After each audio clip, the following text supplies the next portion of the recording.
Hi hello മൈത്തൂരു മുംബൈയുടെ മറ്റൊരു സ്റ്റോറിയിലേക്ക് എല്ലാവർക്കും സ്വാഗതം. അങ്ങനെ അലീനയുടെ വിശേഷങ്ങൾ മാമച്ചനെയും ഗ്രേസാമ്മയെയും വളരെ സന്തോഷത്തോടെ അറിയിക്കുമായിരുന്നു രേവതിക്കുട്ടി. എന്നിട്ട് പറ, അവൾ അവളുടെ പപ്പയുമായിട്ട് ഇണങ്ങിയോ? ഇല്ല, കേണലുമായിട്ട് അല്ല ചേച്ചി, മുട്ടൻ വഴക്കാണ്. കാരണം കുടി അത് തന്നെയാ. ഇവിടുത്തെ മാമച്ചനെങ്കിലും നമ്മളാരും ശ്രദ്ധിച്ചില്ലെങ്കിൽ അതുപോലെയാവും. എന്നാലും രാവിലെ മുതൽ വൈകുന്നേരം കുടിക്കുന്ന ശീലമൊന്നും എനിക്കില്ല. മാമച്ചൻ അങ്ങനെ പറയുന്നുണ്ട്. ആ സമയത്താണ് ഗ്രേസാമ്മയുടെ ഫോണിലേക്ക് ഒരു കോള് വരുന്നത്. രമേശൻ നായരാണല്ലോ വിളിക്കുന്നത്. അപ്പോൾ തന്നെ രേവതിക്കുട്ടി, നിന്റെ ഫോണിലേക്ക് വിളിച്ചില്ലേ? എൻ്റെ ഫോണിലേക്ക് ഞാൻ അലീന ചേച്ചിയുമായിട്ട് സംസാരിക്കുമ്പോൾ ഏതൊരു കോള് വന്നിരുന്നു, ഞാൻ ശ്രദ്ധിച്ചില്ല. ഇനി എടുത്തു നോക്ക് ഗ്രേസാമ്മേ, എന്തെങ്കിലും അത്യാവശ്യം കാണും. അങ്ങനെ പറഞ്ഞപ്പോൾ മാമച്ചൻ പറഞ്ഞപ്പോൾ ഗ്രേസാമ്മ ഫോൺ എടുത്ത് ലൗഡ് സ്പീക്കറിലുണ്ട്. രമേശൻ നായർ, എന്താ കാര്യം? അതെ, രേവതിക്കുട്ടി ഇല്ലേ അവിടെ? രേവതിക്കുട്ടിയുണ്ട്. അത് പിന്നെ ഒരു സങ്കട വാർത്ത പറയാനാ ഞാൻ വിളിച്ചത്. എന്ത് പറ്റി? രേവതിക്കുട്ടിയുടെ അച്ഛൻ അവൻ പോയി എന്ന് പറഞ്ഞ് സങ്കടത്തോടെ പറയാണ്. അപ്പോഴേക്കും രേവതിക്കുട്ടിയും എല്ലാവരും ഒന്ന് ഷോക്കാവുന്നുണ്ട്. ഞങ്ങൾ അങ്ങോട്ട് എത്തിക്കോളാം എന്ന് പറഞ്ഞ് ഫോൺ കട്ട് ചെയ്യാണ്. രേവതിക്കുട്ടിയുടെ മുഖത്തേക്ക് നോക്കിയപ്പോൾ കണ്ണ് നിറഞ്ഞ് അവൾ ഗ്രേസാമ്മയെ വന്ന് കെട്ടിപ്പിടിക്കുക. മോളെ, നമുക്ക് പോണ്ടേ എന്ന് ചോദിക്കുന്നുണ്ട്. അങ്ങനെ ജോസുട്ടിയെയും വിളിച്ചുകൊണ്ട് ഇവർ 3 പേരും കൂടെ കാറിൽ രമേശൻ നായരുടെ വീട്ടിലേക്ക് പോവാണ്. അവിടെ ചെന്നപ്പോൾ ഒരുപാട് ആളുകൾ ഉണ്ടായിരുന്നു. റീത്തുമായി എല്ലാവരും വന്ന് രേവതിക്കുട്ടിയുടെ അച്ഛനെ കണ്ടോണ്ട് പോകുന്നുണ്ട്. എന്നാൽ നാടകമെന്നോണം അയാളുടെ ഭാര്യ കരഞ്ഞോണ്ട് മൃതദേഹത്തിന് ഇരിക്കുന്നുണ്ടായിരുന്നു. രേവതിക്കുട്ടി സങ്കടത്തോടെ താൻ അനാഥയാണെന്ന് കരുതി ജീവിച്ചു. പക്ഷേ തൻ്റെ അച്ഛനായിട്ട് വന്നയാൾ വിട്ടുപോകുമ്പോൾ അവൾക്കും വല്ലാത്ത സങ്കടം തോന്നി. ഇനി ഈ ഭൂമിയിൽ തൻ്റെ സ്വന്തമെന്ന് പറയാൻ ആരുമില്ലല്ലോ ഓർത്ത് കണ്ണീരോടെ രേവതിക്കുട്ടിയെ ഇങ്ങനെ ചേർത്ത് പിടിക്കുന്നുണ്ട് ഗ്രേസാമ്മ. കുറച്ച് സമയം അവിടെ നിന്ന് സംസ്കാരമെല്ലാം കഴിഞ്ഞതിന് ശേഷമാണ് അവർ പോവാനിറങ്ങിയത്. രേവതിക്കുട്ടിയും ഇയാളും തമ്മിൽ എന്താ ബന്ധമെന്ന് ആ സമയം ഈ രേവതിക്കുട്ടിയുടെ അച്ഛൻ്റെ 2ാം ഭാര്യയ്ക്ക് ഒരു സംശയം തോന്നുന്നുണ്ട്. അവൾ ഇങ്ങനെ ആങ്ങളമാരോട് ഈ കാര്യങ്ങളൊക്കെ പറയുകയും ചെയ്യാണ്. അങ്ങനെ പോകാൻ സമയത്ത് ഈ രമേശൻ നായർ രേവതിക്കുട്ടിയെ വിളിക്കുന്നുണ്ട്. മോളെ, ഇത് നിനക്കുള്ളതാ, നിൻ്റെ അച്ഛൻ നിന്നെ ഏൽപ്പിക്കാൻ വേണ്ടി പറഞ്ഞതാ എന്ന് പറഞ്ഞുകൊണ്ട് ഒരു ബാഗ് കൊടുക്കാട്ടോ. എന്താ ഇത്? ഗ്രേസാമ്മ ചോദിക്കുന്നുണ്ട്. സമാധാനത്തോടെ വീട്ടിൽ പോയി നിന്നിട്ട് നിങ്ങളിത് തുറന്നു നോക്കിയാൽ മതി, പൊയ്ക്കോളൂ എന്ന് പറയാണ്. അങ്ങനെ അവർ രേവതിക്കുട്ടിയെയും കൂട്ടി വീട്ടിലേക്ക് തന്നെ വരുന്നുണ്ട്. രമേശൻ നായർ എന്തായിരിക്കും രേവതിക്കുട്ടി കൊടുത്തിട്ടുണ്ടാവുക?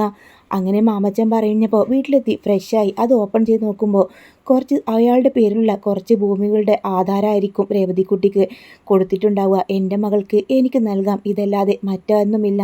എന്നോട് ക്ഷമിക്കണം. നിന്നോടും നിൻ്റെ അമ്മയോടും ഈ അച്ഛൻ തെറ്റ് ചെയ്തു പോയി.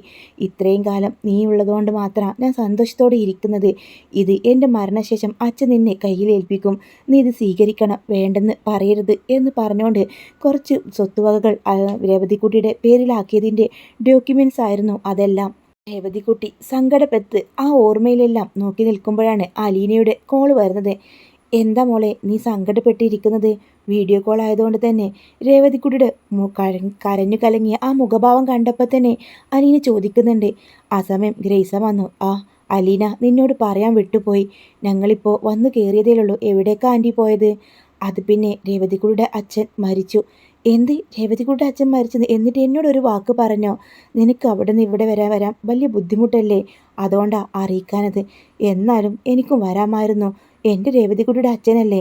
ഇനി പറഞ്ഞിട്ട് കാര്യമില്ല, നമുക്കൊരിക്കൽ അവിടേക്ക് പോകാം. ഇനി എന്തിനാ പോകുന്നത്? അയാളെ അവസാനമായിട്ടൊന്ന് കാണാൻ പോലും എനിക്കായില്ലല്ലോ. അങ്ങനെ അലീന സങ്കടപ്പെടുന്നുണ്ട്. പിന്നെ മറ്റൊരു പ്രധാനപ്പെട്ട കാര്യം കൂടി, മരിക്കുന്നത് മുമ്പേ കുറച്ച് ഭൂസ്വത്തിൻ്റെ വകകൾ ഇവിടെ രേവതിക്കുട്ടിയുടെ പേരിലാക്കി വെച്ചതിൻ്റെ ഡോക്യുമെൻസും കൂടെ തന്നു അവളുടെ മുത്തശ്ശൻ. അങ്ങനെയാണോ ആൻറ്റി? അത് അവൾക്ക് വേണ്ടെന്നാ തിരിച്ചെഴുതി കൊടുക്കണമെന്നൊക്കെയാണ് രേവതിക്കുട്ടി പറയുന്നത്. അത് അവൾക്ക് അവകാശപ്പെട്ടതല്ലേ, അതവിടെ ഇരുന്നോട്ടെ, കൂടുതലൊന്നും ഇല്ലല്ലോ. എന്നാലും എനിക്ക് വേണ്ട ചേച്ചി, എനിക്ക് അച്ഛനെയും അമ്മയും തന്നില്ല ദൈവം, പിന്നെന്തിനാ ഈ സ്വത്തുക്കളൊക്കെ? അതൊന്നും സാരമില്ല, നിനക്കായി അവർ സന്തോഷത്തോടെ തന്നതല്ലേ.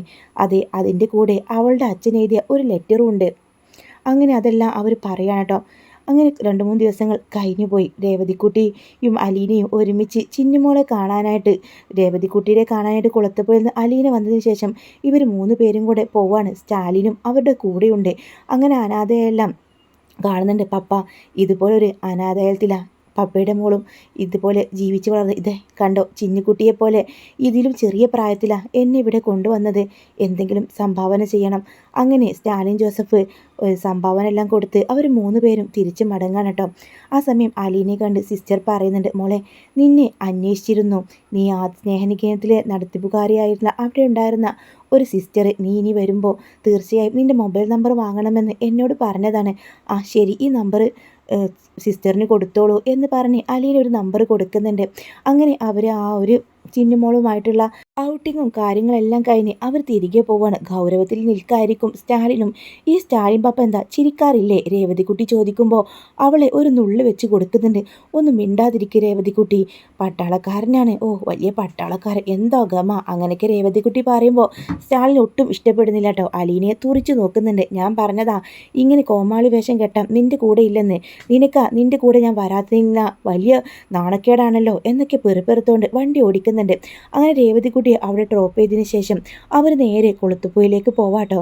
ആ സമയം രമേശൻ നായർ ഗ്രേസാമ്മയുടെയും മാമച്ചൻ്റെയും വീട്ടിൽ വന്ന് രേവതിക്കുട്ടിയെ കാത്തു നിൽക്കുന്നുണ്ടാവും. അലീന യാത്ര പറഞ്ഞു പോയി തിരിയുന്ന സമയത്താണ് മുറ്റത്ത് മറ്റൊരു വാഹനം നിൽക്കുന്നത് രേവതിക്കുട്ടി കാണുന്നത്. ആരാ ഇപ്പോൾ ഒരു അതിഥി എന്ന് കരുതി അവൾ അകത്തേക്ക് കയറുന്നുണ്ട്. അന്നേരത്ത് സോഫയിൽ രമേശൻ നായർ നിൽക്കുന്നു. ഗ്രേസാമ്മയുടെയും മാമച്ചൻ്റെയും മുഖത്ത് മറ്റെന്തോ ഒരു മ്ലാനത കാണുകയും ചെയ്യാണ്. മുത്തശ്ശനിത് എപ്പോൾ വന്നു എന്ന് ചോദിച്ച് രേവതിക്കുട്ടി സന്തോഷത്തോടെ രമേശൻ നായരെ അരികിൽ വന്നിരിക്കുന്നുണ്ട്. എന്നൊന്ന് വിളിച്ചുകൂടായിരുന്നോ? ഞാൻ പെട്ടെന്ന് വരുമായിരുന്നല്ലോ. ഒരുപാട് നേരമായോ മുത്തശ്ശൻ വന്നിട്ട്? അന്നേരത്ത് ഗ്രേസാമ്മയും മാമച്ചനങ്ങളും പറയും, ഇല്ല വന്നിട്ട് ഒരു 5 മിനിറ്റേ ആയിട്ടുള്ളൂ. ആ എന്നാൽ ശരി. അപ്പോൾ മുത്തശ്ശൻ എന്താ കുടിക്കാൻ എന്താ വേണ്ടത്? അതൊന്നും വേണ്ട മോളെ, ഞാൻ കുടിച്ചിട്ടാണ് വന്നത്, നീ ഇവിടെ ഇരിക്കെന്ന് പറയുന്നുണ്ട്. ആ സമയത്ത് രേവതിക്കുട്ടി മുത്തശ്ശൻ്റെയും ഗ്രേസാമ്മയുടെയും മാമച്ചങ്കളിലൊക്കെ മുഖം ശ്രദ്ധിക്കാട്ടോ. എന്ത് പറ്റി എല്ലാവർക്കും? എന്താ ഇങ്ങനെ? ഇതുപോലെ ആയിരുന്നില്ലല്ലോ. മുഖത്തെ വല്ലാത്ത സങ്കടമുണ്ടല്ലോ. ദേ മുത്തശ്ശ, അച്ഛൻ പോയി, എന്നാലും ഇത്രയും കാലം നമ്മുടെ കൂടെ ഉണ്ടായിരുന്നെന്ന് കരുതി നമുക്ക് ആശ്വസിക്കാമല്ലോ. അച്ഛൻ സന്തോഷത്തോടെയല്ലേ പോയത്? അതല്ല മോളെ, എനിക്ക് നിന്നോടൊരു കാര്യം പറയാനുണ്ട്. ഞാൻ വലിയൊരു തെറ്റ് ചെയ്തെന്നോ? എന്ത് പറ്റി മുത്തശ്ശ? ആ സമയത്ത് രേവതിക്കുട്ടി 3 പേരെയും നോക്കുക. അതെ, എൻ്റെ മകൻ്റെ നീ എന്നെ മുത്തശ്ശ എന്ന് വിളിക്കുന്നത് ആത്മാർത്ഥമായിട്ടാണ്. പക്ഷേ നിൻ്റെ യഥാർത്ഥ അച്ഛനെ എൻ്റെ മകനല്ല. ഇത് കേട്ടതും രേവതിക്കുട്ടി ആകെ നെട്ടി മാമച്ചനെയും ഗ്രേസാമ്മയെ നോക്കുക. അവർ കണ്ണു നിറഞ്ഞ് തല താഴ്ത്തിരിക്കാണ്. അവൻ്റെ കുഞ്ഞ് അനാഥാലയത്തിൽ സ്നേഹനികേതനത്തിൽ ഉണ്ടായിരുന്നുവെന്ന് മനസ്സിലാക്കി ഞാൻ അവിടെ അന്വേഷിച്ചു പോയി. പക്ഷേ ആ പ്രായത്തിലുള്ള കുട്ടികളൊന്നും അവിടെ ഉണ്ടായിരുന്നില്ല. ആകെ ഉണ്ടായിരുന്നത് നീ മാത്രമായിരുന്നു. നീ അവൻ്റെ മകളാണെന്ന് ഞാൻ കരുതി. അവൻ്റെ ജീവൻ നിലനിർത്താൻ വേണ്ടി അങ്ങനൊരു നാടകം എനിക്ക് കളിക്കേണ്ടി വന്നു. എന്താ മുത്തശ്ശ ഈ പറയുന്നത്? എനിക്കൊന്നും മനസ്സിലാവുന്നില്ല. ഇത്രയും കാലം എൻ്റെ അച്ഛനാണെന്ന് കരുതി ഞാൻ സ്നേഹിക്കുകയും വിശ്വസിക്കുകയും ചെയ്തിട്ട് ഇപ്പോൾ അതെൻ്റെ അച്ഛനല്ലെന്ന് പറയുന്നു. അതെ, അന്നേരത്ത് അവിടുത്തെ സിസ്റ്റർ എന്നോടൊരു കാര്യം പറഞ്ഞു. രേവതിക്കുട്ടിയല്ല നിങ്ങളുടെ മകൻ്റെ മകളെന്ന്. അവളുടെ യഥാർത്ഥ അച്ഛൻ്റെ എല്ലാ ഡീറ്റെയിൽസും എൻ്റെ കയ്യിലുണ്ടെന്ന്. മരിക്കാൻ നേരം പ്രീത മമ്മി അത് ഞങ്ങളെ ഏൽപ്പിച്ചിട്ടുണ്ട്. ഒരു സമയം കഴിയുമ്പോൾ രേവതിക്കുട്ടിക്ക് ഒരു ജോലിയും സ്വന്തം കാലിൽ നിൽക്കാനുള്ള പ്രാപ്തിയാവുന്ന സമയത്ത് അലീനയെ ഏൽപ്പിക്കണമെന്ന് പറഞ്ഞിട്ടുണ്ടെന്ന്. എൻ്റെ മകന് അല്പമെങ്കിലും ആയുസ് നീട്ടിക്കെട്ടാൻ മരിക്കാൻ സമയത്ത് അവൻ്റെ മകളെ കാണണമെന്ന് അവൻ്റെ ഒരു ആഗ്രഹം. രേവതിക്കുട്ടി അല്ലെങ്കിൽ പിന്നെ ആര്? അങ്ങനെ പലയിടത്തും ഞാൻ അന്വേഷിച്ചെങ്കിലും ആ കുട്ടിയെ കണ്ടെത്താൻ കഴിഞ്ഞില്ല. ആ കുട്ടി ജീവിച്ചിരിപ്പുണ്ടോ ഇല്ലയോ എന്ന് പോലും അറിയില്ല. അങ്ങനെയാ അവൻ്റെ മകളുടെ പ്രായമായ നിന്നെ അന്വേഷിച്ച് ഞാൻ ഇവിടേക്ക് വന്നത്. അതുകൊണ്ട് എൻ്റെ മകൻ കുറച്ച് കാലെങ്കിലും ജീവനോടെ ഉണ്ടായി. മോളെ, നിന്നോട് ഇനിയെങ്കിലും അത് തുറന്ന് പറഞ്ഞില്ലെങ്കിൽ ഈ മുത്തശ്ശൻ നിന്നോട് ചെയ്യുന്ന ഏറ്റവും വലിയ ചതിയായിരിക്കും. ഇത് കേട്ട രേവതി പൊട്ടിക്കരഞ്ഞുകൊണ്ട് അകത്തേക്ക് പോവാണ്. അവളുടെ മനസ്സിനെ അത്രമാത്രം വേദനിപ്പിച്ച് കഴിഞ്ഞിരുന്നു അത്. താൻ അച്ഛനാണെന്ന് സ്നേഹിച്ച ആൾ എൻ്റെ അച്ഛനല്ലെന്നറിയുമ്പോഴുണ്ടാവുന്ന ആ ഒരു വേദന അവൾ നല്ലോണം അനുഭവിച്ചു. ഗ്രേസാമ്മയോടും മാമച്ചനോടും മാപ്പ് പറഞ്ഞ് രമേശൻ നായർ അവിടെ നിന്ന് പോവാ. അവൻ്റെ സ്വന്തം മോൾക്ക് തന്നെയാണ് അവൻ അതെല്ലാം ആ വസ്തുക്കളെല്ലാം എഴുതി കൊടുത്തത്. അതൊരിക്കലും അവൻ്റെ ആ മകളല്ല എന്നതിൻ്റെ പേരിൽ ഒരിക്കലും അവളത് തിരിച്ചെഴുതരുത്. അവളെ ഒത്തിരി ഇഷ്ടമായിരുന്നു. കുറച്ച് നാളെങ്കിലും കാലത്തെങ്കിലും എൻ്റെ മകന് സന്തോഷം നൽകിയവളാണ്. അതുകൊണ്ട് അത് വേണ്ടെന്ന് വെക്കരുതെന്ന് രേവതിക്കുട്ടിയോട് പറയണം. ഈ വൃദ്ധന് അതൊരു അപേക്ഷ മാത്രമാണ്. നന്നായിട്ട് തന്നെ സന്തോഷത്തോടെയാണ് എൻ്റെ പേരക്കുട്ടിക്ക് ഞാനത് കൊടുത്തത്. അവൾ എൻ്റെ പേരക്കുട്ടി തന്നെയാണ്. അവളുടെ യഥാർത്ഥ അച്ഛനെ കണ്ടെത്താൻ വേണ്ടി മാത്രമാണ് ഈ സത്യം ഇപ്പോഴെങ്കിലും ഞാൻ തുറന്ന് പറഞ്ഞത്. അല്ലെങ്കിൽ എനിക്ക് മനസ്സമാധാനം ഉണ്ടാവില്ല. എൻ്റെ മോൻ്റെ ആത്മാവ് ഒരിക്കലും ക്ഷമിക്കുകയില്ല. അവൻ്റെ യഥാർത്ഥ അച്ഛൻ സ്നേഹനികേതനത്തിലെ സിസ്റ്റർക്കറിയാം അവൾക്കൊരു പ്രാപ്തിയാകുന്ന സമയത്ത് അലീനയെ തന്നെ അവർ വിളിച്ച് കാര്യങ്ങൾ പറയുമെന്ന് എന്നോട് പറഞ്ഞിട്ടുണ്ട്. അതുവരെ അതെല്ലാം രഹസ്യമായിരിക്കുമെന്നും അങ്ങനെയും പറഞ്ഞുകൊണ്ട് രമേശൻ അവിടുന്ന് ഇറങ്ങുമ്പോൾ മാമച്ചനും ഗ്രേസാമ്മയും കണ്ണൊക്കെ നിറഞ്ഞു നിൽക്കാണ്. രമേശൻ പോയി കഴിഞ്ഞപ്പോൾ രേവതിക്കുട്ടി എന്ന് വിളിച്ചോണ്ട് രേവതിയുടെ റൂമിലേക്ക് വരുന്നുണ്ട്. എന്താ മോളെ ഇത്? നീ കരയാണോ? നിന്നെ ഒരിക്കലും പ്രതീക്ഷിച്ചില്ലല്ലോ ഇങ്ങനൊരു അച്ഛനും മുത്തച്ഛനും നിനക്ക് വരുമെന്ന്. എന്നിട്ട് കുറച്ച് നാളെങ്കിലും നീ സന്തോഷിച്ചില്ലേ? എന്നാലും അവരെല്ലാവരും കൂടെ ചേർന്ന് എന്നെ പറ്റിച്ചില്ലേ? നീ അങ്ങനെയല്ലാണ്ട് ചിന്തിക്കേണ്ടത്. നീ കാരണം ഒരാളുടെ ആയുസ് കുറച്ച് കാലത്തെങ്കിലും നീട്ടിക്കിട്ടിയല്ലോ. നീ കാരണം ആ മനുഷ്യൻ സന്തോഷിച്ചില്ലേ? അതല്ലേ മോളെ നീ ആഗ്രഹിക്കേണ്ടത്. നീ അപ്പോൾ അങ്ങനെയല്ലേ നീ ആശ്വസിക്കേണ്ടത്, അല്ലാതെ ഇങ്ങനെ കരയാണോ? എന്നാലും പെട്ടെന്നൊരു ദിവസം അച്ഛനെയും അമ്മയും കാണാൻ ആഗ്രഹമില്ലാത്ത എനിക്ക് പെട്ടെന്നൊരു ദിവസം അച്ഛനെയും മുത്തശ്ശനെയും കിട്ടിയെന്ന് അറിഞ്ഞപ്പോൾ ഒരുപാട് സന്തോഷമായിരുന്നു. ഇപ്പോൾ ഞാൻ അവരുടെ ആരുമല്ല എന്ന് മനസ്സിലായി. എനിക്കത് സഹിക്കാനാവുന്നില്ല. എൻ്റെ രേവതിക്കുട്ടി അതോർത്ത് വിഷമിക്കേണ്ട. യഥാർത്ഥ അച്ഛൻ ആരാണെന്ന് സ്നേഹനികേതത്തിലെ സിസ്റ്റർമാർക്ക് അറിയാമെന്നല്ലേ? അലീനയോട് സമയമാകുമ്പോൾ അവരെല്ലാം പറഞ്ഞോളും. അങ്ങനെ രേവതിക്കുട്ടി ഒറ്റ കിടപ്പാട്ടോ കരഞ്ഞുകൊണ്ട് തന്നെ കിടക്കാണ്. അവൾക്ക് അത് ഉൾക്കൊള്ളാൻ തന്നെ ഒരുപാട് പ്രയാസം ഉണ്ടായിരുന്നു. അങ്ങനെ ഗ്രേസാമ്മ അലീനയെ വിളിക്കുന്നുണ്ട്. മോളെ അലീന, എന്താ ആൻറ്റി, എന്തൊക്കെയുണ്ട് അവിടുത്തെ വിശേഷങ്ങൾ? അങ്ങനെ ഇവിടെയുള്ള കാര്യങ്ങളെല്ലാം അലീനയെ അറിയിക്കുന്നുണ്ട്. ഓ, അപ്പോൾ അങ്ങനെയാണോ? ഞാൻ പെട്ടെന്ന് വരാം. രേവതിക്കുട്ടി എനിക്ക് കാണണം. ഈ ഫോണിലൂടെ പറഞ്ഞാലൊന്നും അവൾക്കൊരു ആശ്വാസമാവില്ല. ആ മോളെ, നീ ഇവിടേക്ക് വരുന്നതായിരിക്കും ഒന്നും കൂടെ നല്ലത്. അത് തോന്നിയതുകൊണ്ടാണ് നിന്നെ ഞാൻ വിളിച്ചത്. അങ്ങനെ ഫോൺ കട്ട് ചെയ്ത് അലീന സ്റ്റാലിനോട് പറയുന്നുണ്ട്, എനിക്ക് എറണാകുളത്തേക്ക് പോകണം, രേവതിക്കുട്ടിയെ കാണാം. അതെന്തിനാ അലീന, ഈ അടുത്തല്ലേ നീ പോയി വന്നത്? പിന്നെ എന്തിനാ നീ വീണ്ടും പോകുന്നത്? അതെ, അവിടെ ചില സംഭവങ്ങളൊക്കെ ഉണ്ടായി. പ്ലീസ്, അവൾ എൻ്റെ അനിയത്തിയാണ്. എനിക്കാരുമില്ലാത്ത സമയത്തും എൻ്റെ സ്വന്തം അനിയത്തിയെ പോലെ ചേച്ചിയെ പോലെ കഴിഞ്ഞവരാണ് ഞങ്ങൾ. അവൾക്ക് ഒരു പ്രശ്നം വരുമ്പോൾ, മാനസിക പ്രശ്നം വരുമ്പോൾ എനിക്ക് എന്തായാലും അവളടുത്തേക്ക് പോവാതിരിക്കാനാവില്ല. അങ്ങനെ ശരി എന്ന് പറഞ്ഞുകൊണ്ട് തന്നെ ഈ സ്റ്റാലിൻ അവളെ മാമച്ചൻ്റെ വീട്ടിലേക്ക് കൊണ്ടുപോകുന്നുണ്ട്. അങ്ങനെ അലീന 2 ദിവസം കഴിഞ്ഞിട്ട് വരുള്ളൂ പപ്പ, അതുവരെ ക്ഷമിക്കണം, ഞാൻ അങ്ങോട്ട് വന്നോളാം, പപ്പ എന്നെ എടുക്കാൻ വരേണ്ട എന്നൊക്കെ സ്റ്റാലിനോട് പറഞ്ഞെങ്കിലും 2 ദിവസമൊന്നും പറ്റില്ല, നാളെ ഈ ടൈം ആകുമ്പോൾ ഞാൻ ഇവിടെ ഉണ്ടാവും, എൻ്റെ കൂടെ വന്നേക്കണം, എനിക്ക് തനിച്ച് എന്തായാലും കുളത്തുപോയിൽ പോയി നിൽക്കാൻ പറ്റില്ല. സ്റ്റാലിൻ അങ്ങനെയും പറഞ്ഞുകൊണ്ട് അവിടുന്ന് പോവാണ്. അങ്ങനെ രേവതിക്കുട്ടിയെ പറ്റുന്ന വിധം അലീന ആശ്വസിപ്പിക്കുന്നുണ്ട്. എൻ്റെ മോള് വിഷമിക്കേണ്ട, ഞാൻ എന്തായാലും ആ സിസ്റ്ററെ പോയി കാണാൻ തീരുമാനിച്ചു. മോള് യഥാർത്ഥ അച്ഛൻ ആരാണെന്ന് ഇനിയെങ്കിലും നമുക്കറിയണം. അവർക്കൊക്കെ അറിയാമെന്നല്ലേ പറഞ്ഞത്? രമേശനെങ്കിലും ആ മനുഷ്യനും നിനക്ക് ഒരു കുറച്ച് കാലത്തെങ്കിലും സന്തോഷം നൽകാൻ കഴിഞ്ഞില്ലേ? അത് തന്നെ വലിയ കാര്യം.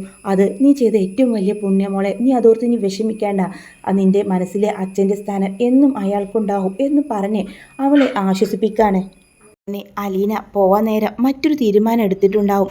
രേവതിക്കുട്ടിയുടെ യഥാർത്ഥ അച്ഛൻ ആരാണെന്ന് സ്നേഹനികേതനത്തിലെ കന്യാസ്ത്രീകൾക്ക് ഒരാളെ പ്രജിത മമ്മി ഏൽപ്പിച്ചിരുന്ന് അവരെ എവിടെയാണെന്ന് കണ്ടെത്തണം, അവരെ കാണുകയും ചെയ്യണം. അങ്ങനെ ആ ഭാഗത്തേക്ക് തന്നെ അലീന പോകുന്നുണ്ട്. സ്റ്റാലിൻ്റെ കൂടെ തന്നെയാണ് അവളുടെ പോക്ക്. അന്നേരം സ്റ്റാലിനോട് പറയുന്നുണ്ട്, സ്റ്റാലിൻ പപ്പ, ഇവിടെയാണ് ഞാൻ കുറേ കാലം ജീവിച്ചത്.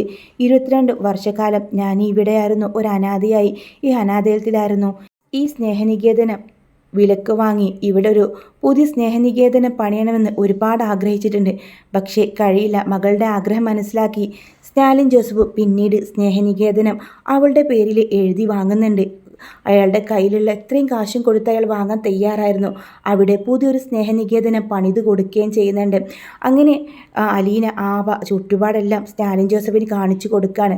ഇപ്പോൾ അവിടെ അങ്ങനെ ഒരു വീടുണ്ടായിരുന്നു എന്ന് പോലും സംശയമാണ്. അങ്ങനെ തന്നെ കാടും പൊന്തിയായിട്ട് കിടക്കായിരിക്കും.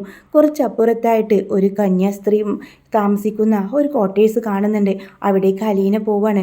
അലീനെ കണ്ടതും അവർ വിസ്മയത്തോടെ വരാം. മോളെ, നീ ഇങ്ങ് വന്നോ?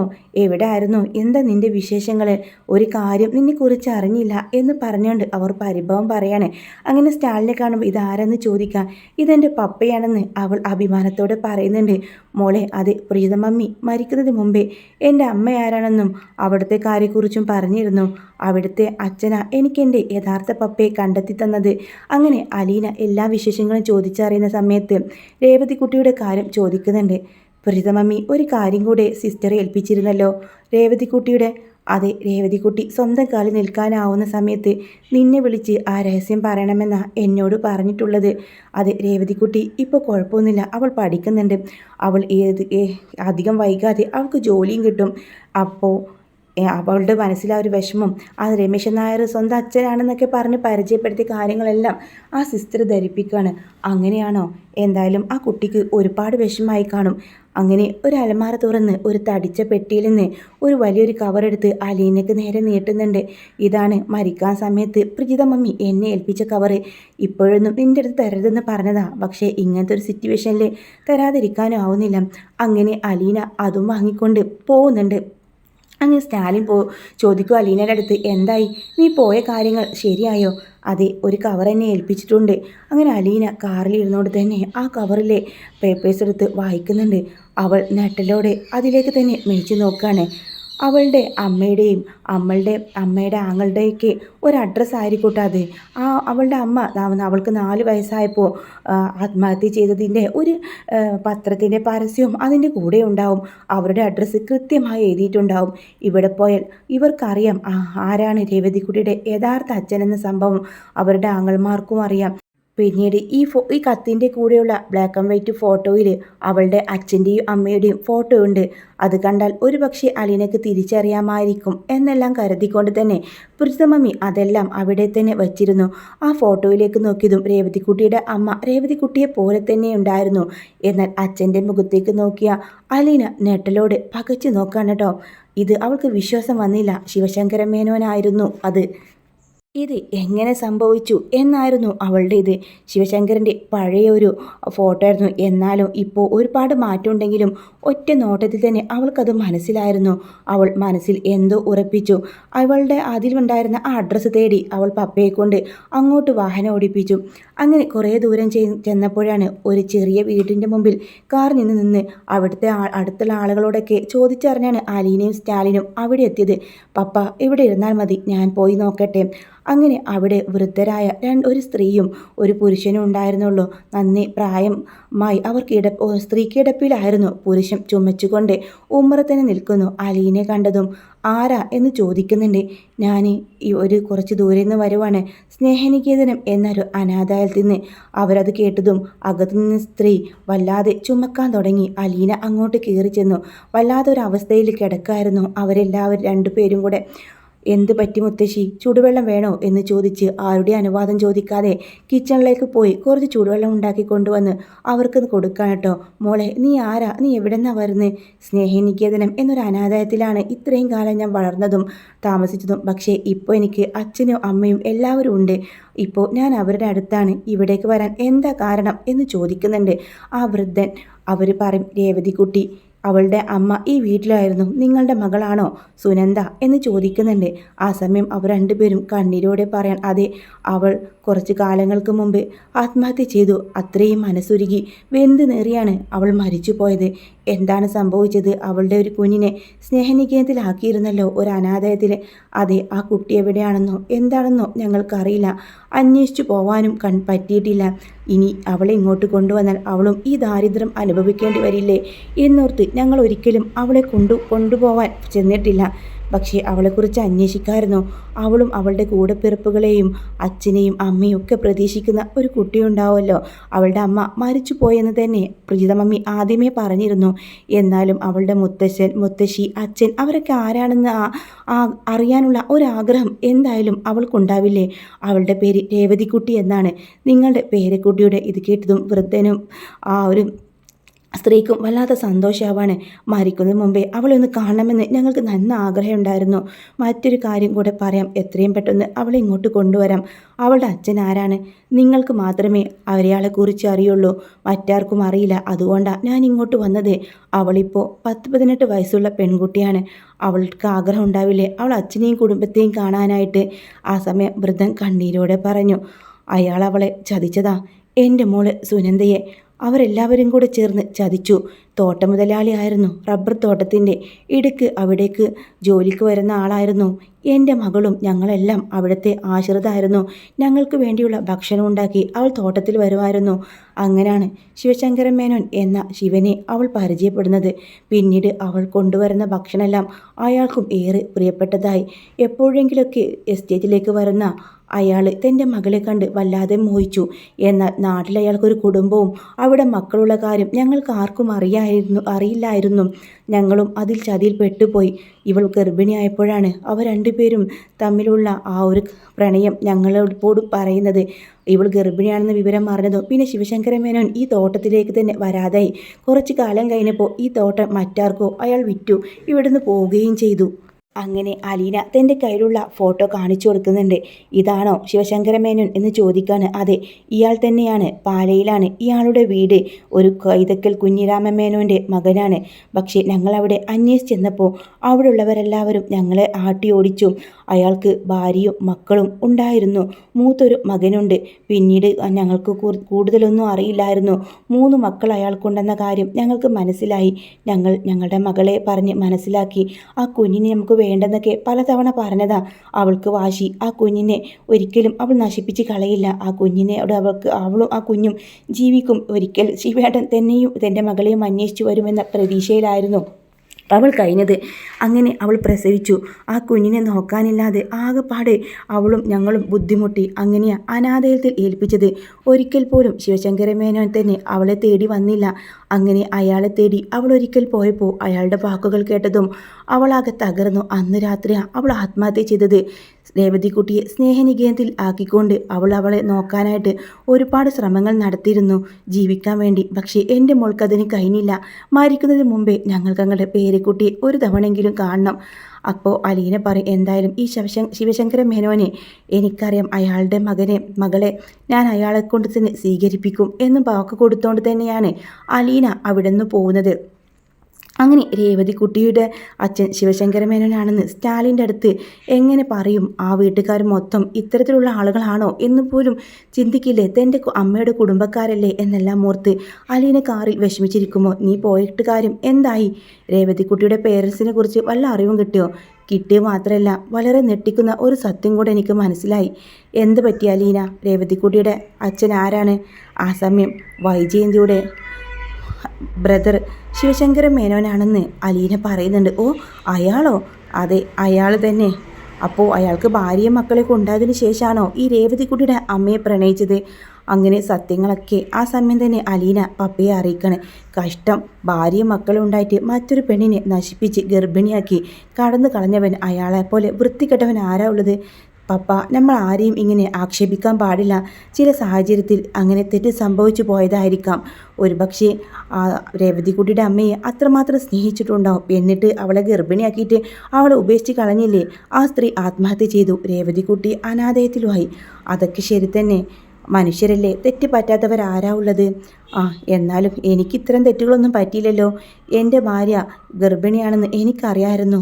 പക്ഷേ അവൾ ആ കുഞ്ഞ് മരിച്ചുപോയെന്നും അതും പറഞ്ഞ് വിശ്വസിപ്പിച്ചാണല്ലോ അവളെക്കൊണ്ട് മറ്റൊരു വിവാഹം കഴിപ്പിക്കുകയും എന്നെക്കൊണ്ട് എൻ്റെ വീട്ടുകാരെല്ലാവരും കൂടെ ചതിച്ചത് ഞങ്ങളുടെ കുടുംബക്കാർ തന്നെയാണ്.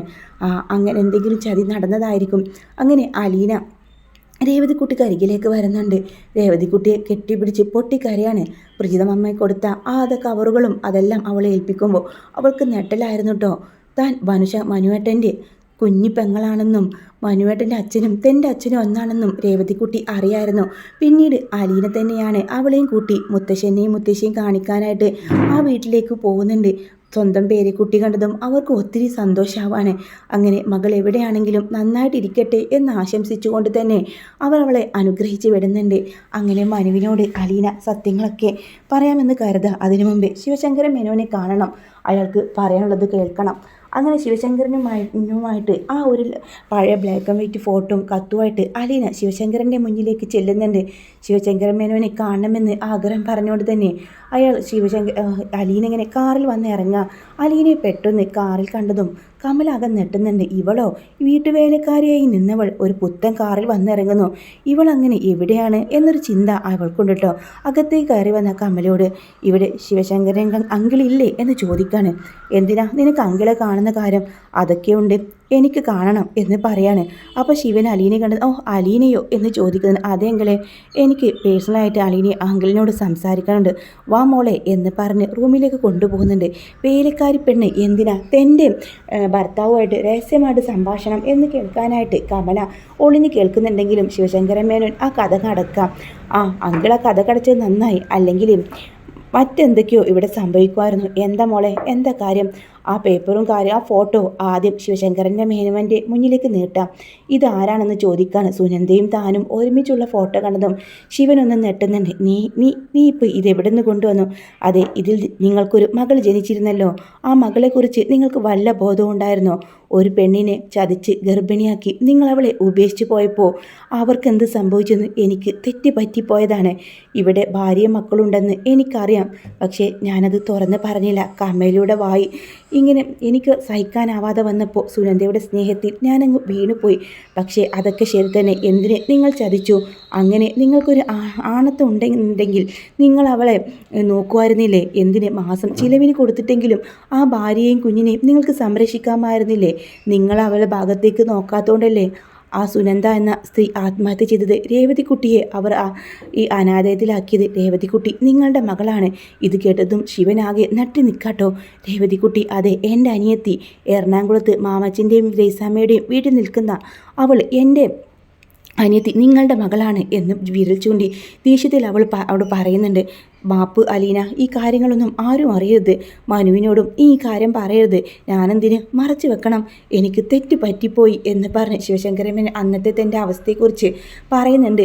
താനല്ല ഇതിൽ കാരണക്കാരെത്തി വിഷയം അറിഞ്ഞ തൻ്റെ അച്ഛനും കൂടെ ചേർന്നാണ് ആ തോട്ടം വിറ്റതും പിന്നീട് അവിടേക്ക് എന്നെ പോവാൻ അനുവദിക്കാതിരുന്നതും. അതുതന്നെ നല്ലതെന്ന് എനിക്ക് തോന്നി. സുനന്ദ കുഞ്ഞിനെ ഉപേക്ഷിച്ച് കളഞ്ഞു കാണും. വയറ്റിൽ വെച്ച് തന്നെ അതിനില്ലാതാക്കിയെന്നാണ് എനിക്ക് കിട്ടിയ വിവരം. അതുകൊണ്ടാണ് ഞാൻ പിന്നീട് അന്വേഷിക്കാത്തത്. അവൾ മറ്റാരെയും വിവാഹം കഴിച്ച് സുഖമായിട്ട് ജീവിക്കുന്നുണ്ടാവുമെന്നും ഞാൻ തെറ്റിദ്ധരിച്ചു. അന്വേഷിക്കണമായിരുന്നു. ഇപ്പോൾ ആ വീട്ടിലെ അവസ്ഥ നിങ്ങൾക്കറിയാമോ എന്ന് ചോദിക്കുന്നുണ്ട്. അങ്ങനെ ശിവനാകെ തകർന്നു നിൽക്കുകയാണ്. ഒടുവിൽ അലീന മനുവിനോട് പറയുന്നുണ്ട്, സ്വന്തം പെങ്ങളാണ് രേവതിക്കുട്ടിയെന്ന് പറയുന്നുണ്ട്. രേവതിക്കുട്ടിയെ ചേർത്ത് പിടിക്കാട്ടോ. അതിനുശേഷം സ്നേഹനികേതനം വിലക്ക് വാങ്ങിക്കൊടുക്കുന്നുണ്ടല്ലോ സ്റ്റാലിൻ ജോസഫ്. ആ സമയം അലീനയുടെ പേരിൽ അലീനയും രേവതിക്കുട്ടിയും കൂടെ ചേർന്ന് ആ ഒരു സ്നേഹനികേതനം സ്വന്തമായിട്ട് തന്നെ നോക്കി നടത്താണ്. അവിടേക്ക് രേവതിക്കുട്ടിയുടെ അപ്പച്ചനെയും മുത്തശ്ശനെയും മുത്തശ്ശിയൊക്കെ ആ വൃദ്ധരായ അവരെ അവിടേക്ക് കൊണ്ടുവരുന്നുണ്ട് കേട്ടോ. പിന്നെ രണ്ടുപേരും കൂടിയാണ് അവരെയൊക്കെ നോക്കുന്നത്. അപ്പോൾ ശിവനും തൻ്റെ മകളെ ആണെന്ന് എല്ലാവരുടെ മുമ്പിൽ പ്രഖ്യാപിച്ചില്ലെങ്കിലും ശിവനും മനുവിനൊക്കെ അറിയാം രേവതിക്കുട്ടി തൻ്റെ മകളാണെന്ന്. ഒരു മകളുടെ എല്ലാ സ്നേഹവും രേവതിക്കുട്ടിക്ക് അന്നേരം കൊടുക്കുന്നുണ്ട്. പിന്നീട് രോഹിതുമായിട്ടുള്ള രേവതിക്കുട്ടിയുടെ വിവാഹത്തിനൊക്കെ ഫുൾ സപ്പോർട്ടായിട്ടും ഒരു രാജകുമാരിയെ പോലെ തന്നെ രേവതിക്കുട്ടിയെ കൈപിടിച്ച് രോഹിത്തിന് കൊടുക്കുന്ന ആ ഒരു അടിപൊളി എപ്പിസോഡൊക്കെ ഈ അടുത്ത് തന്നെ വരാൻ പോവാണ്. അപ്പോൾ നിങ്ങൾക്ക് ഈ വീഡിയോ ഇഷ്ടമാണെങ്കിൽ ലൈക്ക് ചെയ്യാനും ചാനൽ സബ്സ്ക്രൈബ് ചെയ്ത് സപ്പോർട്ട് ചെയ്യാനും മറക്കല്ലേ. ആരും പ്രതീക്ഷിക്കാതെ ഒരു ട്വിസ്റ്റാണ് കേട്ടോ സംഭവിച്ചിട്ടുള്ളത്.